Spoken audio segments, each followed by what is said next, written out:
Tem dívida que nem o tempo consegue pagar. A gente só aprende a viver com o juro dela, que é a saudade e a mágoa misturada, embolada dentro do peito da gente. Bom dia para quem está me assistindo. Meu nome é Maria Aparecida dos Anjos, mas aqui na minha querida Serra Azul, em Minas Gerais, todo mundo me conhece como Dona Cida do Doce. Quem passa na porta da minha casa já sente o cheiro, né? Hoje mesmo estou aqui no meu tacho de cobre, mexendo um doce de leite que está no ponto de cortar. É o trabalho que me salvou, que me deu chão quando eu mais precisei. Já estou com 92 anos bem vividos, ou quase isso, e minhas mãos ainda têm força para mexer a colher de pau. Mas não é de doce que eu vim falar hoje, é de uma coisa amarga que ficou guardada por mais de 80 anos. Tem certas coisas que a gente guarda por tanto tempo que o peito da gente vira baú velho, pesado, rangendo com a umidade dos anos. A gente tem medo de abrir e ver o que o tempo mofou, o que a escuridão comeu. Mas hoje eu resolvi abrir o meu.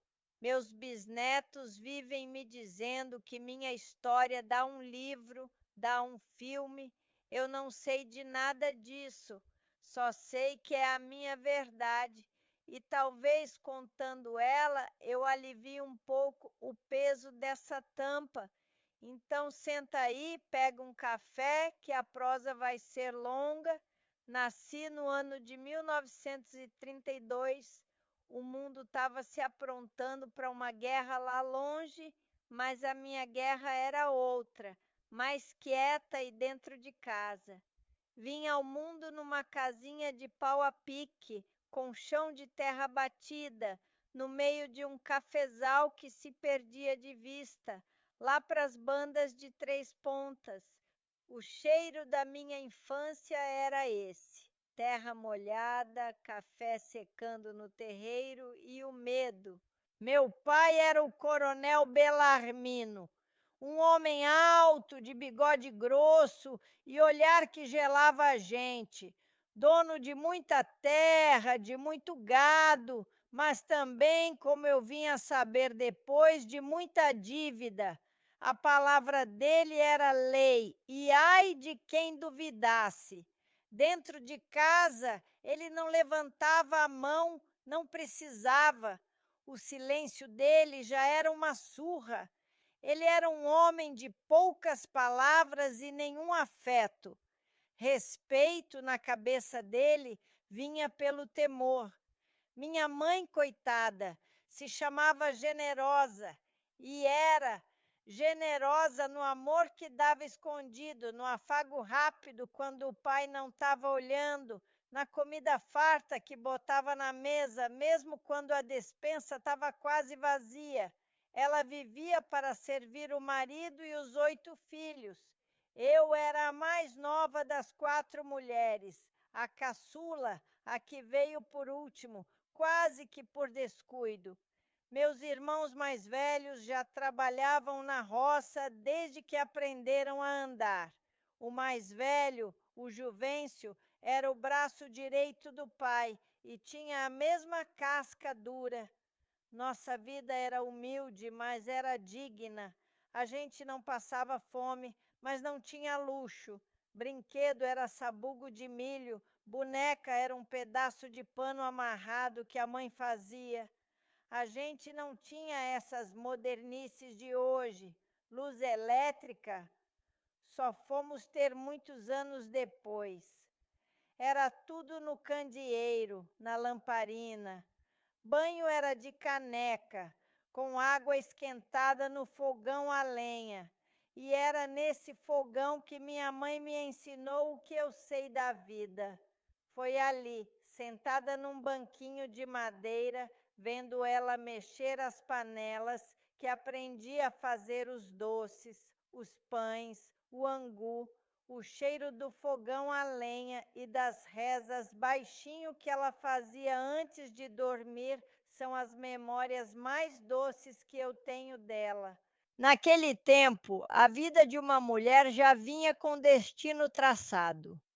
A gente aprendia a costurar, a bordar, a cozinhar, tudo para ser uma moça de família, pronta para casar e dar filho. Estudar era coisa para homem. E olhe lá, eu fui na escola da roça só até o segundo ano. Aprendi a mal e mal desenhar meu nome, e era o suficiente. O resto do mundo a gente conhecia pela boca dos outros, pelos caixeiros viajantes que passavam vendendo suas quinquilharias e trazendo notícia da cidade. Eu devia ter uns 7 anos de idade. Lembro como se fosse hoje. Era um fim de tarde, o sol já estava cansado, se deitando atrás do morro. Eu estava no terreiro, catando umas pedrinhas para brincar de casinha. Aquele silêncio da roça, que às vezes era tão barulhento, foi quebrado pelo som de um cavalo chegando. Não era qualquer um, era o cavalo de seu Antônio. Seu Antônio era um sujeito que já passava dos 40, viúvo, dono da única venda que tinha ali num raio de légua. Um homem calado, de pouca prosa, mas que tinha dinheiro. Ele não era fazendeiro como meu pai, mas todo mundo sabia que ele emprestava dinheiro a juros, que comprava e vendia de tudo. Meu pai vivia metido com ele, em negócios que ninguém entendia direito. Eu tinha medo dele, um medo diferente do que eu sentia pelo meu pai. Era um medo gelado. Naquele dia, meu pai me chamou na sala. Cida, vem cá. A voz dele soou diferente, mais grave. Minha mãe estava na porta da cozinha, torcendo o pano de prato nas mãos, com os olhos vermelhos. Eu entrei na sala de cabeça baixa, como mandava o costume. Seu Antônio estava sentado numa cadeira com o chapéu no colo. Ele me olhou de um jeito que eu nunca vou esquecer. Um olhar que me media, que me pesava, como se eu fosse um saco de feijão. Senta aqui, menina, meu pai mandou. Eu sentei na beiradinha de um banco. O silêncio era tão grande que eu podia ouvir meu coração batendo descompassado. Então, seu Antônio tirou uma coisa de dentro do surrão dele, uma boneca de pano, mas não era como as que minha mãe fazia. Essa era chique, tinha cabelo de lã amarela, vestido de chita azul com rendinha na barra e até sapatinho pintado no pé. Foi a primeira boneca de verdade que eu tive na vida. Meus olhos de criança brilharam. Ele estendeu a boneca para mim. É sua, Maria Aparecida. A voz dele era grossa, arrastada.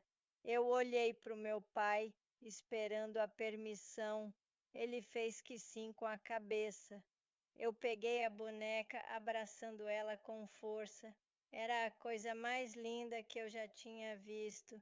Agradece ele, menina, disse meu pai. Obrigada, seu Antônio. Eu falei baixinho, sem conseguir olhar para ele. Então meu pai se virou para o homem e disse as palavras que selaram meu destino e que eu só fui entender o peso muitos anos depois. Tá vendo, Antônio? Acordo de homem é coisa séria, palavra empenhada é dívida de honra. Pode ficar tranquilo. Seu Antônio só balançou a cabeça, se levantou, colocou o chapéu e saiu. Eu não entendi nada daquilo. Acordo, dívida, palavra empenhada. Para mim, eu só tinha ganhado a boneca mais bonita do mundo. Mal sabia eu que aquela boneca era o primeiro pagamento, o sinal. Eu tinha acabado de ser vendida e nem desconfiava. Naquela noite, ouvi minha mãe chorando baixinho no quarto dela. um choro abafado de quem não pode gritar sua dor. Eu abracei minha boneca nova e dormi, feliz da vida. A inocência é uma bênção, mas também é uma venda nos olhos. A partir daquele dia estranho, a presença de seu Antônio na nossa casa se tornou uma constante. Pelo menos uma vez por semana ele aparecia, às vezes a cavalo, às vezes na sua charrete nova, que era o assunto da vizinhança. Ele nunca mais me deu um presente tão grandioso como a boneca, mas sempre trazia alguma coisa. Um laço de fita de cetim que minha mãe amarrava no meu cabelo para ir na missa de domingo.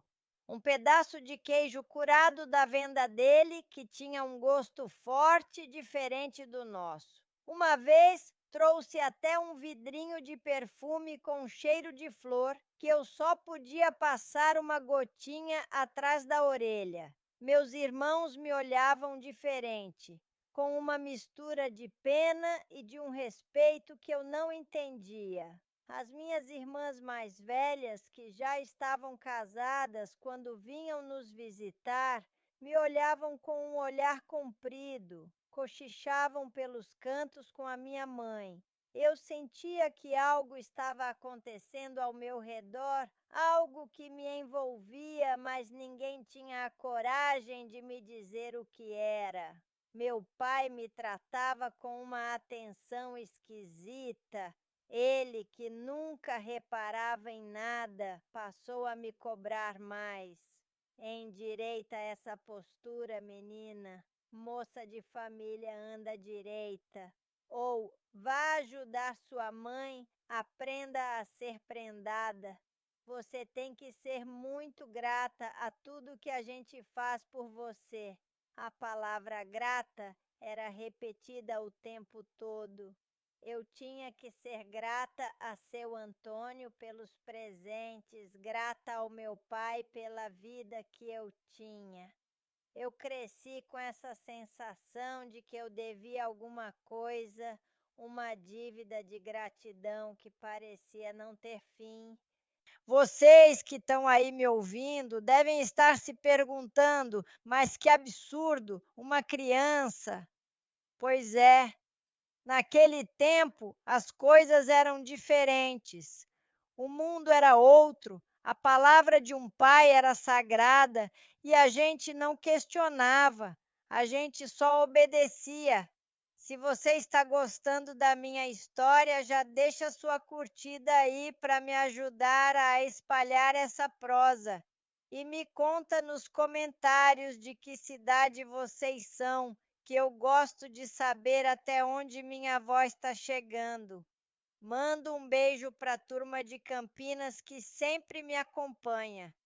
O tempo foi passando e a menina virou moça. Meu corpo mudou, meus cabelos cresceram e eu comecei a entender os olhares dos rapazes nas quermesses da igreja. Eles me olhavam de longe, sorriam, mas nenhum chegava perto. Nenhum me tirava para dançar na quadrilha da festa de São João. Era como se eu tivesse uma cerca invisível ao meu redor. E essa cerca tinha nome: Juvencio. Meu irmão mais velho não saía do meu lado. O olhar dele era uma ameaça para qualquer um que ousasse se aproximar. Enquanto isso, seu Antônio envelhecia. A diferença de idade entre nós, que já era grande, se tornava um abismo. Quando eu fiz 15 anos, ele já beirava os 50. E foi aí que a conversa antes velada começou a ser dita com todas as letras. Numa noite, depois do jantar, meu pai me chamou na sala. A mesma sala, a mesma sensação de aperto no peito. Aparecida, você já é uma moça. Tá na hora de cumprir seu destino, ele disse sem rodeios. Você foi prometida a seu Antônio quando era criança. Ele esperou por você. Agora é hora de honrar a minha palavra. O casamento vai ser no mês que vem. O chão sumiu debaixo dos meus pés. O ar me faltou. Prometida casar com aquele homem que tinha idade para ser meu pai, que me dava calafrios. As lágrimas vieram quentes, desesperadas. Não, pai, por favor, eu não quero. Eu não gosto dele. Eu supliquei uma ousadia que eu nunca tinha tido na vida. A reação dele foi fria como uma pedra de gelo. Gostar não faz parte do acordo. Você não tem que gostar, tem que obedecer. Ele é um homem bom, de respeito, com posses. Vai te dar uma vida boa, uma vida que eu talvez não possa mais te dar. Você não vai passar fome nem necessidade. A decisão está tomada. Eu corri para o quarto, me joguei na cama e chorei como nunca. Minha mãe veio atrás de mim. Ela sentou na beirada da cama, passou a mão no meu cabelo, não disse para eu não chorar. Chorou junto comigo, em silêncio. Depois, quando as lágrimas dela secaram, ela disse a frase que eu me agarrei como uma náufraga se agarra num pedaço de madeira. É um homem bom, minha filha, um homem direito. Pior seria casar com um traste, um beberrão. Ele vai cuidar de você. A gente aprende a gostar. O amor vem com o tempo, com a convivência. Eu acreditei nela, ou melhor, eu quis acreditar. Era a única esperança que eu tinha, que o tempo traria o amor, que a convivência transformaria o medo em carinho. Eu me agarrei nessa mentira com todas as minhas forças, mas poucos dias antes do casamento, um presságio veio para me assombrar. Eu estava na cozinha, tarde da noite, bebendo um copo d'água, quando ouvi vozes alteradas vindo do escritório do meu pai. Era ele e meu irmão, Juvêncio. Eles estavam brigando, uma coisa rara e assustadora. O senhor não podia ter feito isso com ela. É a nossa irmã. A voz de Juvêncio era cheia de raiva e angústia. É uma vida, pai. Não é uma cabeça de gado para ser trocada num negócio. A resposta do meu pai foi um grito que fez a casa toda tremer. Cala essa boca, moleque atrevido. Você não sabe de nada. Ou você acha que essa terra que você pisa, que essa comida que você come, veio de onde? Caiu do céu? Foi por essa família, foi para salvar a honra do seu pai. Eu fiquei paralisada atrás da porta, meu coração martelando. Salvar a honra? Terra que a gente pisa, troca. As palavras não faziam sentido completo na minha cabeça de moça de 15 anos, mas elas plantaram uma semente de dúvida, uma semente escura e amarga no meu coração. Eu não entendi o que aquilo significava, mas senti que era algo terrível, algo que estava ligado a mim, ao meu casamento, aquela boneca de pano guardada em cima do meu guarda-roupa. A frase do meu pai, essa terra que você pisa, ficou ecoando na minha mente, como um sino que anuncia uma desgraça. Gente, só de lembrar disso meu coração aperta de novo. Parece que foi ontem. A gente pensa que o tempo cura, mas tem ferida que não fecha, só cria casca. Vou até parar um minutinho para beber uma água e respirar fundo.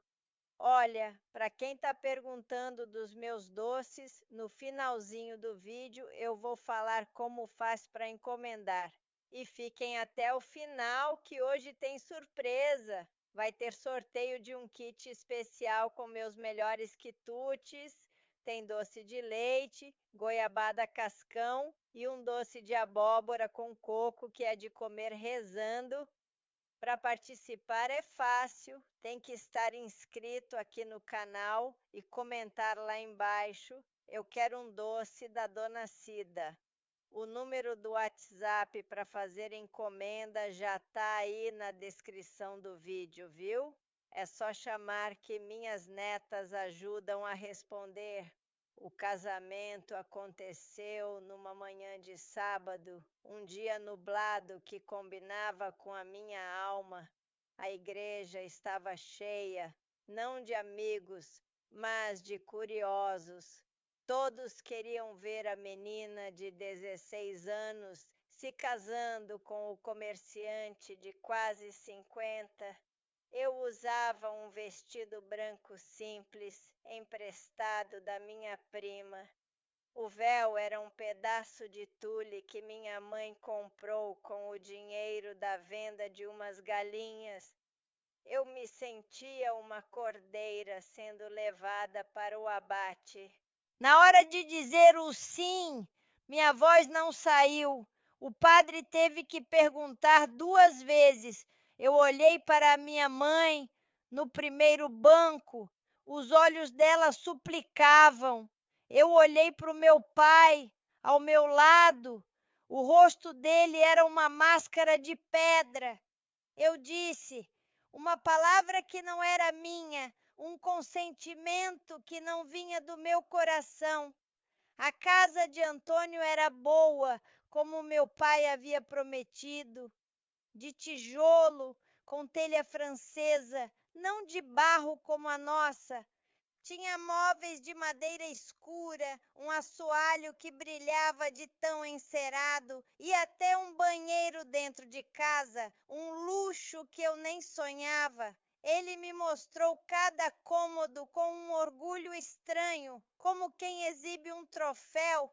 Isso agora é seu, ele dizia. Mas nada ali parecia meu. Eu me sentia uma visita, uma estranha naquele lugar. A vida de casada começou. Antônio não era um homem cruel, preciso ser justa. Ele nunca levantou a mão para mim, nunca me ofendeu com palavras, mas a bondade dele era a bondade de um dono com seu bem mais precioso.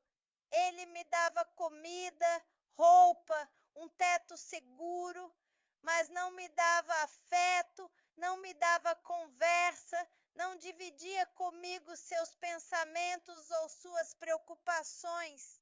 Ele era um homem fechado em si mesmo, um cofre sem chave. Nossas noites eram um silêncio constrangedor. Eu cumpria meu dever de esposa com o corpo, mas minha alma estava a quilômetros de distância. Eu me resignava de olhos fechados, rezando para que acabasse logo. Com o tempo, aprendi a dissociar.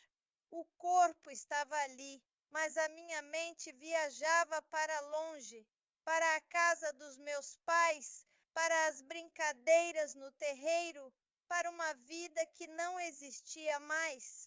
Eu me tornei a dona de casa perfeita. A casa brilhava, a comida estava na mesa na hora certa, as roupas dele estavam sempre lavadas e passadas. Eu era um fantasma eficiente que se movia por aquela casa grande e silenciosa. Aos 18 anos, nasceu meu primeiro filho, o Bento. 2 anos depois, veio a Clara. Eles foram a minha salvação. O amor que eu senti por eles foi uma inundação, uma força que me deu um motivo para levantar da cama todos os dias. Eu me dediquei a eles com toda a minha alma. Eu queria dar a eles o amor e o carinho que eu nunca tive. Antônio era um pai provedor, dava tudo do bom e do melhor para os filhos, mas também com eles era distante. Ele não sabia brincar, não sabia abraçar. O afeto dele era o dinheiro que ele deixava em cima da mesa para as despesas. Nossa relação se tornou um costume, um respeito mútuo, uma rotina sem surpresas. Eu me acostumei. A gente se acostuma com tudo nessa vida, até com a falta de felicidade. Eu me convenci de que aquilo era o casamento, que aquilo era a vida, a promessa da minha mãe, de que o amor viria com o tempo, se revelou a mais amarga das mentiras. O que veio não foi amor, foi conformismo. E assim se passaram 20 anos. 20 anos de uma vida morna, sem altos nem baixos, uma calmaria que escondia uma tempestade adormecida. A tempestade começou a se formar quando a notícia chegou. Meu pai, o coronel Belarmino, estava nas últimas. Um câncer no estômago o estava comendo por dentro. Eu, como boa filha, fui para a casa dele, ajudar minha mãe a cuidar do homem que, apesar de tudo, era meu pai. Ele estava irreconhecível.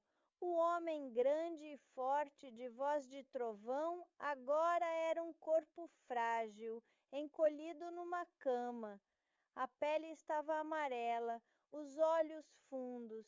A doença tinha roubado não só sua força, mas também sua arrogância. Pela primeira vez na vida, eu o vi vulnerável. Numa tarde, minha mãe precisou ir à cidade e me deixou sozinha com ele. Eu estava sentada numa cadeira ao lado da cama, trocando o pano molhado na testa dele. O quarto cheirava a remédio e a morte. Ele abriu os olhos e me encarou. Um olhar lúcido, cheio de uma dor que não era só física. Ele estendeu a mão trêmula na minha direção. Eu segurei. A mão dele estava fria, ossuda. Cida, ele sussurrou. A voz era um fiapo, um sopro. Minha filha, me perdoa. Aquilo me pegou de surpresa. Meu pai pedindo perdão, o coronel Belarmino, eu não entendi. Perdoar pelo quê? Pela dureza? Pela falta de amor? Aquilo já tinha sido perdoado pelo tempo, ou melhor, engolido pela resignação. Perdão por quê, pai? Perguntei, me inclinando para ouvir melhor. Os olhos dele se encheram de lágrimas, lágrimas lentas e pesadas que escorreram pelo rosto encovado. Por tudo, minha filha, pela sua vida. Ele respirou fundo, buscando um fôlego que quase não tinha mais. E então, com a voz entrecortada, ele abriu o baú de sua consciência e me entregou o segredo podre que ele guardou por toda a vida. Ele me contou que anos antes de eu nascer, ele se envolveu num jogo de cartas com outros fazendeiros. Uma noite de azar, movido pela bebida e pelo orgulho, ele apostou o que não tinha, perdeu tudo: as melhores terras, o gado, o dinheiro. A dívida era de honra, e naquela época, dívida de honra se pagava com sangue. Ele estava arruinado, desmoralizado e ameaçado de morte. O único que podia salvá-lo era Antônio, o comerciante que sempre teve tino para os negócios e dinheiro guardado. Meu pai o procurou desesperado, humilhou-se, pediu o dinheiro para cobrir a dívida e salvar o nome da família. Antônio aceitou emprestar, mas não a juros. Ele não queria dinheiro de volta. Ele impôs uma única condição, fria e calculista. Ele queria a mão da filha mais nova de Belarmino em casamento. Eu, que na época era apenas um bebê de colo. Meu pai, entre a ruína e a morte, aceitou. Ele vendeu o futuro da própria filha para salvar sua pele e seu orgulho. A promessa que ele mencionou quando eu tinha 7 anos não era uma promessa de pai para um amigo, era a formalização de um contrato.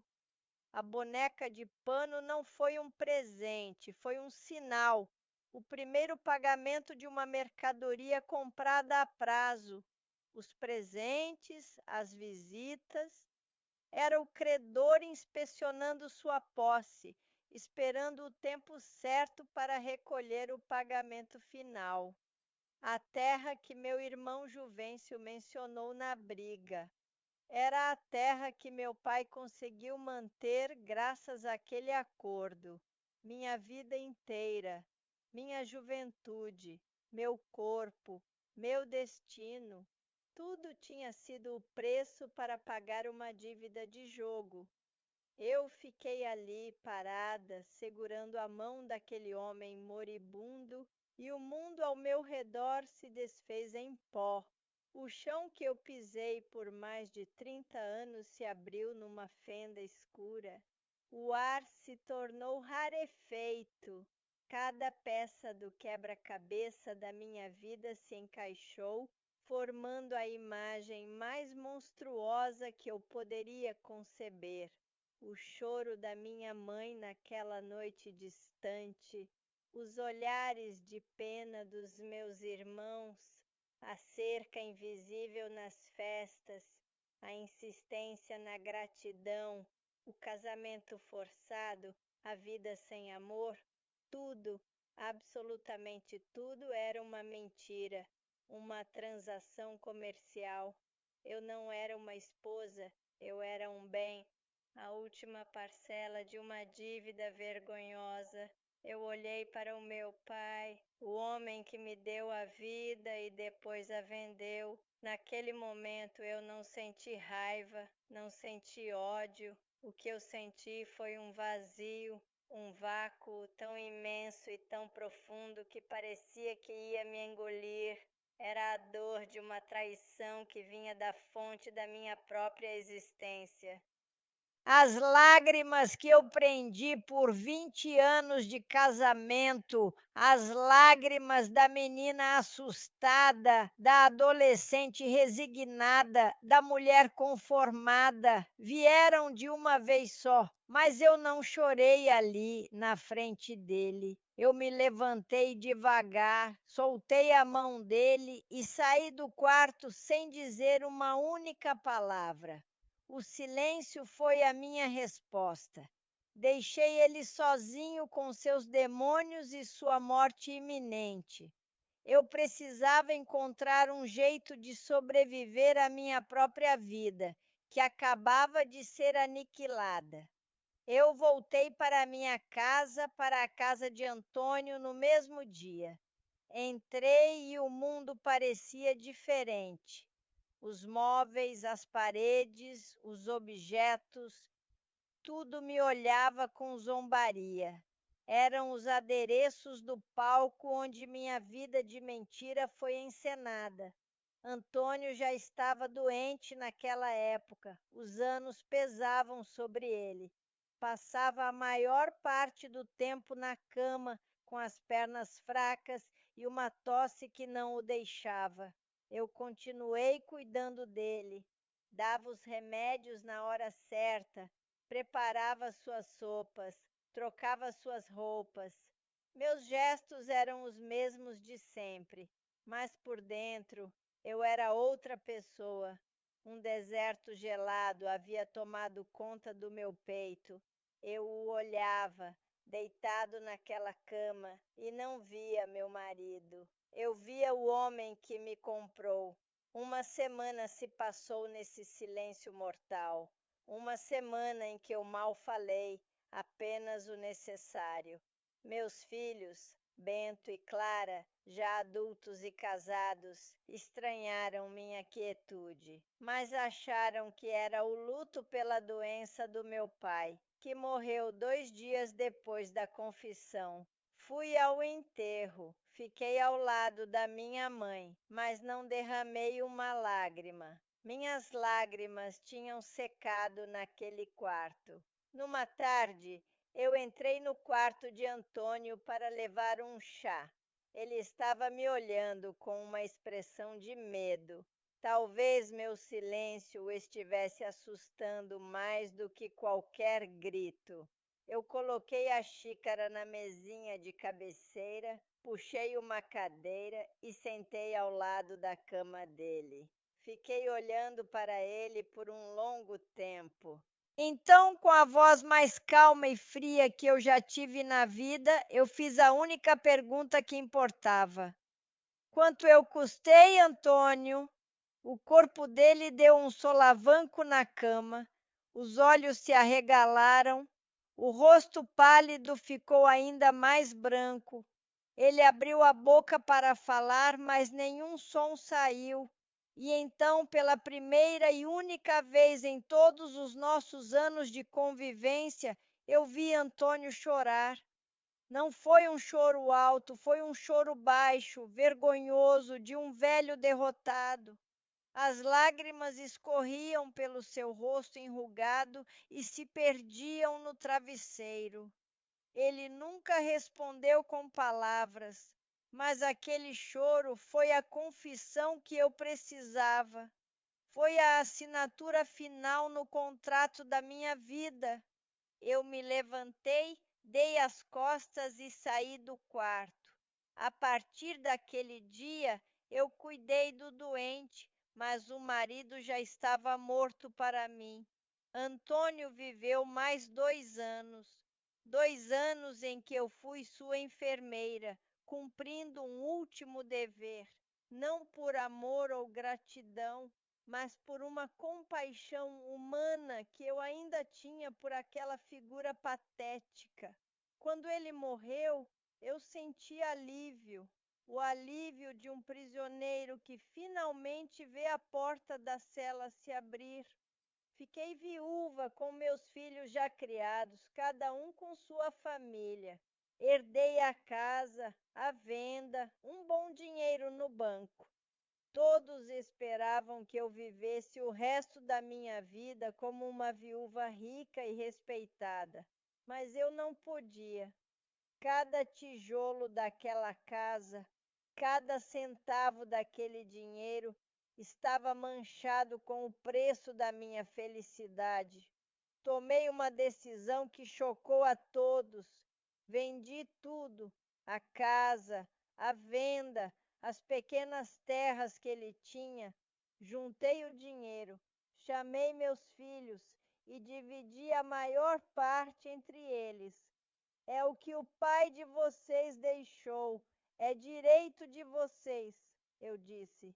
Para mim, peguei apenas uma pequena parte, o suficiente para um recomeço. Mas e a senhora, mãe? Perguntou minha filha Clara com os olhos cheios de preocupação. Eu vou embora daqui, respondi. Vou recomeçar, longe de tudo isso. E foi o que eu fiz. Com quase 40 anos de idade, eu peguei uma mala com algumas roupas, o meu livro de receitas de doce, que era da minha mãe, e me mudei para esta cidade, Serra Azul, onde ninguém me conhecia, onde eu não era a esposa de Antônio ou a filha do coronel. Eu era só a Maria Aparecida. Comprei esta casinha simples, com um quintal grande no fundo, e com o pouco dinheiro que sobrou, comprei um tacho de cobre, açúcar, leite e frutas. Comecei a fazer aquilo que era a única coisa verdadeiramente minha, a única herança que não tinha preço. Os doces que aprendi com a minha mãe no fogão a lenha. Comecei a vender na janela para os vizinhos. A fama foi se espalhando. O doce da Cida. E pela primeira vez na vida, eu me senti dona de mim. O dinheiro que eu ganhava era meu, suado, fruto do meu trabalho, do meu talento. E foi assim que eu virei a dona Cida do doce. Meus filhos às vezes me perguntam por que eu nunca quis o dinheiro do pai deles. Eu digo que tem riqueza que empobrece a alma. Eu preferia a riqueza de poder dormir em paz, de olhar no espelho e gostar da mulher que eu via ali. Se essa história tocou o seu coração de alguma forma, se inscreva aqui no nosso canal. Compartilha com alguém que talvez precise ouvir sobre a força de um recomeço. Hoje, com meus 92 anos, eu olho para trás e vejo a longa estrada que percorri. Meus filhos se tornaram pessoas de bem, honestas. Meus netos cresceram correndo aqui neste quintal, roubando goiaba do pé. Meus bisnetos fazem o mesmo. Essa casa, que comprei com o dinheiro do meu suor, se encheu de risadas, de choros de bebê, de vida de verdade. Eu perdoei meu pai, perdoei Antônio, não por eles, mas por mim. Eu precisava me livrar daquele peso para poder seguir em frente. O perdão foi o ato final de libertação, a quebra do último grilhão. Eu entendi que a vida deles também foi triste, presa em regras de honra e orgulho que só traziam infelicidade. Ao perdoá-los, eu quebrei o ciclo. Garanti que minhas filhas, minhas netas e minhas bisnetas tivessem o direito de escolher, o direito de amar de verdade, de nunca, jamais serem moeda de troca na mão de homem nenhum.